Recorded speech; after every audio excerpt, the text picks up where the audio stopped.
Miserable ind. Nå, så var det væk. Lidt.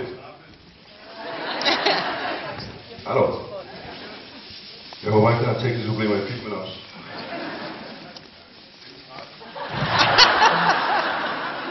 I stedet for.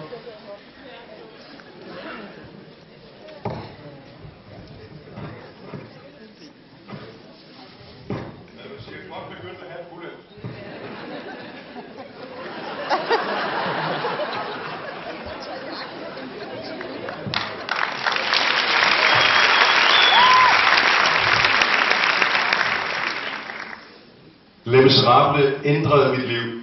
Jeg så forestillingen første gang i 1986 på Palace Theatre i London med det originale cast. Jeg havde købt en restricted view billet af en billetrej ude foran teateret. Jeg tror jeg gav 27 pund for sådan en 6 punds billet. Og sad op, helt op under taget, og måtte sidde sådan her for at kunne se noget. Og det er den største oplevelse, jeg nogensinde har haft i teateret. Både før og siden da. Jeg var bjergtaget fra det øjeblik i forestillingen i prologen, hvor biskoppen giver Jean Valjean de her 2 sølvlysestager, ser ham dybt i øjnene og siger til ham: I have bought your soul for God.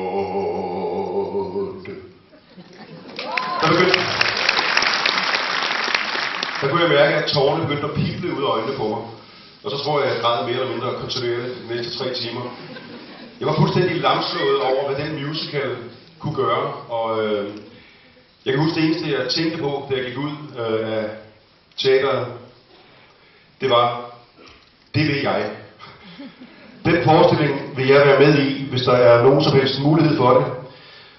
Jeg kom heldigvis ind på skuespillerskolen i London, og allerede i mit 3. år, altså afsluttende år i 2. semester, så jeg i vores brancheavis derovre, The Stage and Television Today, at der var en åben optagelsesprøve til Les Miserable. De skulle bruge ensemblemedlemmer.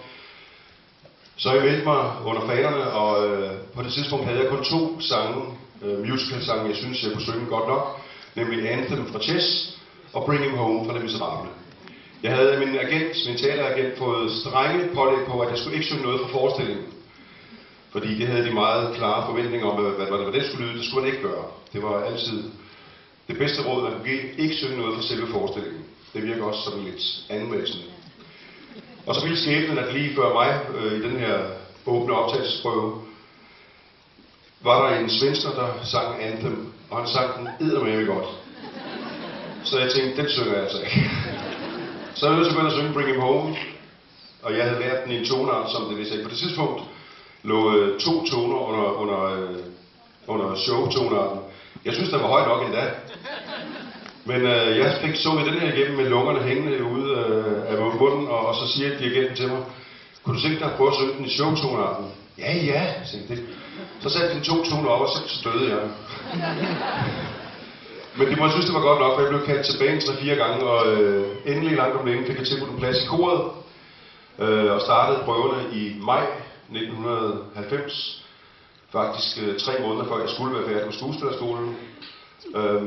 Og i september 1990 overtog jeg så hovedrollen som Jean Valjean efter 3 måneder i koret, og så spillede jeg Jean Valjean i første omgang i London i 16 måneder. Og så lige i sommerferien afløser på Kurt Ravn her i Østergasværk Teater i 93.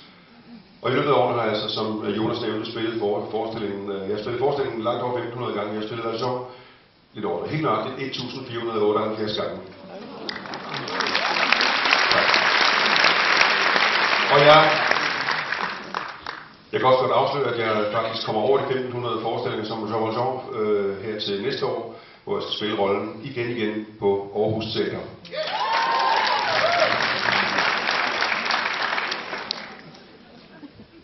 Og som Jonas også nævnte, så har jeg spillet forestillingen i 10 forskellige lande, og det der er fascinerende ved den her forestilling, det er, at uanset hvor jeg har spillet forestillingen, så har den gjort det samme ved publikum. På tværs, på trods af alle skel, det vil altså geografiske, kulturelle, religiøse.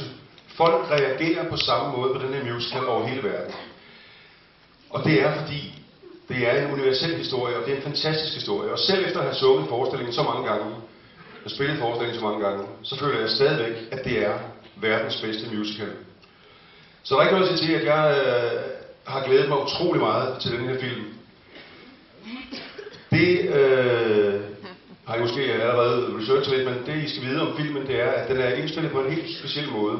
Normalt, når man indspiller musicalfilm, så indspiller man soundtracket, altså lydsporet, længe før man overhovedet går på sættet. Det vil sige mange gange 2-3 måneder før, hvor det hele ligger klar og er mixet, og så mimer man, så spiller rollerne, så mimer man til det her lydspor, man har lagt ned 3 måneder tidligere. Og det gør selvfølgelig, at man er nødt til normalt at foretage alle sine fraseringsvalg, alle sine fortolkningsvalg, alle sine skuespilvalg 3 måneder før man overhovedet møder sine kollegaer på sættet. Den måde, man har valgt at indspille den her film på, det er, at de synger alle takes live. Og rent teknisk er det gjort ved, at man har et lille in-ear monitor, inde i øret, et lille skjult monitor, hvor man kan høre en pianist. Og det betyder, at der er ikke nogen dirigent, der står og bestemmer tempoet. Det er skuespillerne, der bestemmer tempoet i den måde, de gerne vil spille rollen på. Og det vil sige, at hvis de har lavet en given scene 28 gange, så er det blevet sunget live alle 28 gange. Og det gør, at der er en helt anden nerve og et helt andet nærvær i den her film, end alle andre musicalfilm, jeg har set. Det er en stor film. I kan godt glæde jer. Og jeg vil sige, at den her, så er der lige et lille kuriosum til nogle af jer, som store Lemis-fans vil vide, at ham, der skabte rollen som Jean Valjean helt tilbage i 85, i 84 faktisk, i London, nemlig irlænderen Colin Wilkinson. Han er med i en lille cameo her i filmen, hvor han spiller biskoppen. Og det er faktisk, han er helt forkert castet til rollen, men det er vidunderligt, at han er med også, fordi det er ham, der i den grad har sat sit præg på rollen og den store succes, musicalen har fået. Så Colin Wilkinson spiller biskop Medine, ham ser I lige i starten af filmen. I kan også godt glæde jer til en fantastisk præstation fra Anne Hathaway. I har sikkert hørt, at hun har fået en Oscar for den her præstation, og det er fuldstændig fortjent. Man har gjort det i filmen, at man har lavet en lille genistreg dramaturgisk, det vil jeg godt lige fortælle jer, hvis I kan lægge mærke til det. I musicalen, sceneversionen, der synger Fantine jo sin store arie I Dream the Dream, lige efter hun er gået ud fra fabrikken og er blevet fyret. Gud, har jeg afsløret for meget. Der synger hun så I Dream the Dream, og så går hun ned til luderkvarteret og sælger alt, hvad hun kan sælge, og til sidst også sig selv. I filmen har man valgt at ændre på rækkefølgen, så hun bliver fyret, så går hun ned og sælger sit hår, sine tænder og sig selv. Og det er først i det øjeblik, derefter, når hun er helt nede på bunden, at hun så synger I Dream the Dream. Det er en genistreg. Og hvis ikke I hulker der, så er I ikke til at nå.